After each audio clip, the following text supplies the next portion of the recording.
It's my great pleasure now to speak with David Vaughan to talk about 80s music, new wave pop synth music, and his project 10 Centurions, Spandau Ballet, and Visage. What else can we add to that? David is a singer and musician from London, but with an Italian connection because he has a family house near to Belluno in the northeast of Italy, where we are. And we are Radio Belluno. So we're twice as happy to speak with you today, David. Hello. It's lovely to be here. Thank you, Nick. Thank you Thanks for for your inviting me. time. Right, your synth pop band 10 Centurions was formed in 2015, but I guess your love affair, your passion with the 80s synth pop began a lot longer ago. Where and how did your 80s passion begin? Well, to be honest, I didn't even realize I was so rooted in the 80s when I was writing music.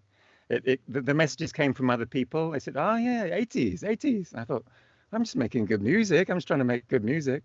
Yeah. But yes, it's clearly there, and the obvious point is the use of synthesizers. Mm. So I was a lover of synthesizers ever since they first came out, and we're talking about back at school. So, you know, 70s, huh? Yeah. yeah, Yeah. well, yeah, Late 80s. 70s. Late Late 70s. 70s, but I saw them for the first time at secondary school in London, and my quite forward-looking music teacher bought a Korg synthesizer when I was about 13, and I was the only person who knew how to use it. Basically, I was on it. I was fascinated by it. I tried to take it home. He let me. Um, and I was already very musical. I loved music. I was sent off to the Royal College of Music junior department when I was young to study trumpet and piano and composition and stuff. And synthesizers just had something so fascinating for me, the ability to create new sounds, amazing new sounds, colors. So it was always in my veins. I had my own synthesizer by the time I was 15 or so. I had my own 4-track recorder as well. And I was writing songs back then. But I wasn't writing, well, I was writing some synthesizer music, but probably not noticeably 80s music, even Okay, though it so was, so you were starting off songwriting, I was basically. just songwriting, yeah, Yeah. using whatever was available, really. But I was listening to music, and clearly I was a teenager in the 80s, and there was plenty to listen to. Yeah. And listen, your band now, 10 Centurions, relights that sound of the synth pop, that feeling of the period, but obviously in a new way, and Yeah, it's got the high fidelity that we didn't have in the 80s. No, that's true. maybe easier also to produce so many different sounds and textures. And you created this band with guitarist Mauro Paderni, another Italian connection here. So, Yes. where did you meet, and what does Mauro bring to the group? Well, Mauro, by the time I was actually back from Italy, having lived in Belluno, now Bellunese, from 1999 to 2004, I decided to go back to London, and I was determined to form a group, a new band. I had some interest at the time from an Italian sound engineer called Marco Miliari, who was the chief sound engineer at Real World Studios. That's Peter Mm. Gabriel Studios, Yeah. and he was very interested in what I was doing. So I wanted to get a new band together, and at least in London, if you're a musician, what do? You put an ad on Gumtree, and I don't know whether Gumtree has come to Italy yet, but it's quite I'm a not big thing in familiar with London. it, but obviously it's a place where you can put your announcements on to looking Yeah, for band, looking for sure. singers and stuff. Yeah. Yeah. So literally, Mauro found me somehow on Gumtree. We don't remember really how, but we did find each other. And he just stood out, as many Italian musicians do for me, as being so well versed, so technically proficient, and so interested in music. And he just looked great and sounded great, and we got on really well. That's nice. And my feeling is that he brings a sort of a progressive rock feel to your synth sound. No, Yes, it's a yes. nice combination. The Italians would call it progressive, right? Yes. Well, that's what stands out, I think, in 10 Centurions. It's Mm. not just synth pop. Some No. people call it synth rock. Some, they notice the rock in it, and certainly the electric guitar helps set that. Mm. And with the new release that's come out, which is a cover version of a song called Visa Age, which you probably mentioned, but the guitar had to come in again, and I made sure it did. Well, yeah, we can talk about that straight away. I mean, this is a tribute to Visage, their 40th anniversary. Yes. And then you came up with this great cover version of Visa Age, and that guitar riff that comes in is just a killer. It's brilliant. I love it. Yeah. Yeah. That's not guitar in the original. So it's good to listen to the original, work out what's happening. I really knew that was Maudo's lick. I gave it to him. It's actually beefed up by a bit of synthesizer as well. And it's the Visage cover is really, yes, a celebration of obviously the band Visage and of the 80s in general. There's a lot of 80s bands coming through to their 40th anniversary now. And but it was also a very special thing for me because I'd actually been approached as a potential replacement singer for the band Visage. Steve Strange, wasn't it? Steve Strange was the man. He died in 2015 when my band just got going. Very sadly, died quite young. But I had been in contact with the ex-drummer from Visage called Rusty Egan, and through basically the contacts around him, it became clear that I might be a good choice. In fact, I don't know whether I should say this now, whether you're going to put it in a question. No, go with the flow. Well, I had already been touted as a singer for another band. I know. I want to ask you about that, obviously, because Tony Hadley was quite a big figure in the 80s, wasn't he? Spandau Ballet, and you were some way about to fill those shoes. You were going to fill those shoes. What happened? Basically, Spandau Ballet were in an auditioning process in 2017. Tony Hadley had recently decided to leave.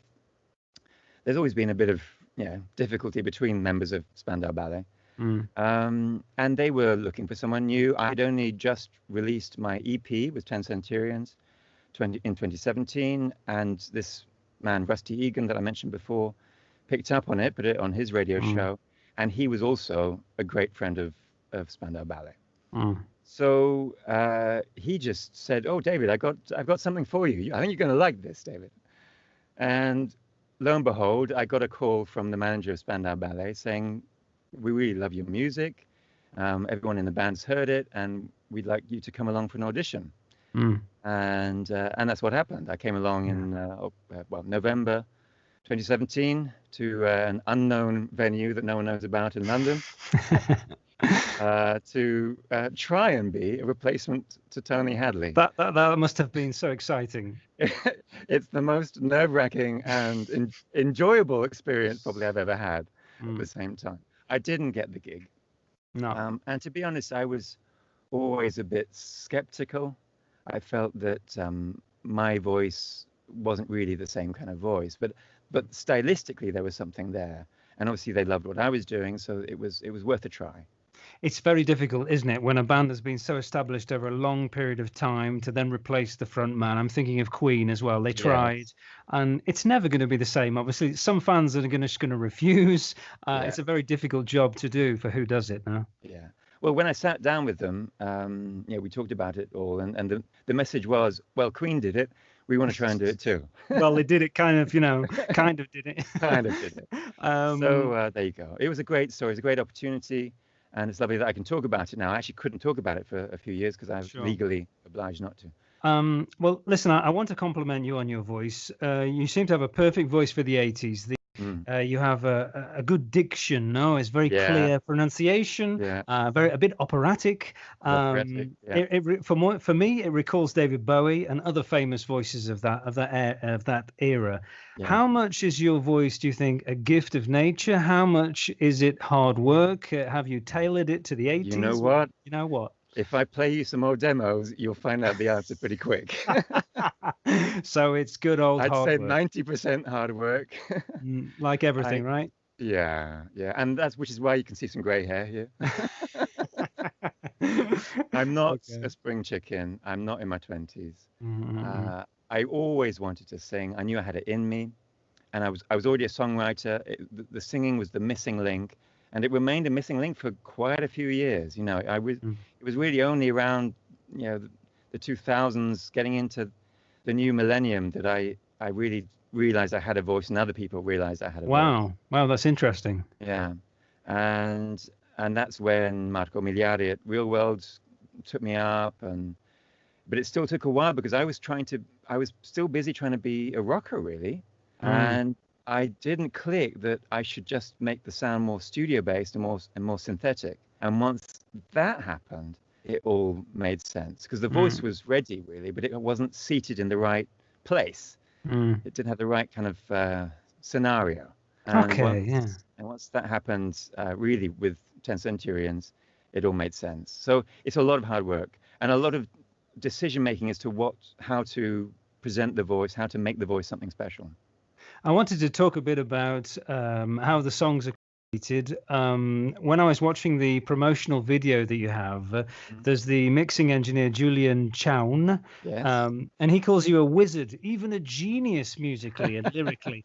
Where does that magic come from? No, can you even quantify it?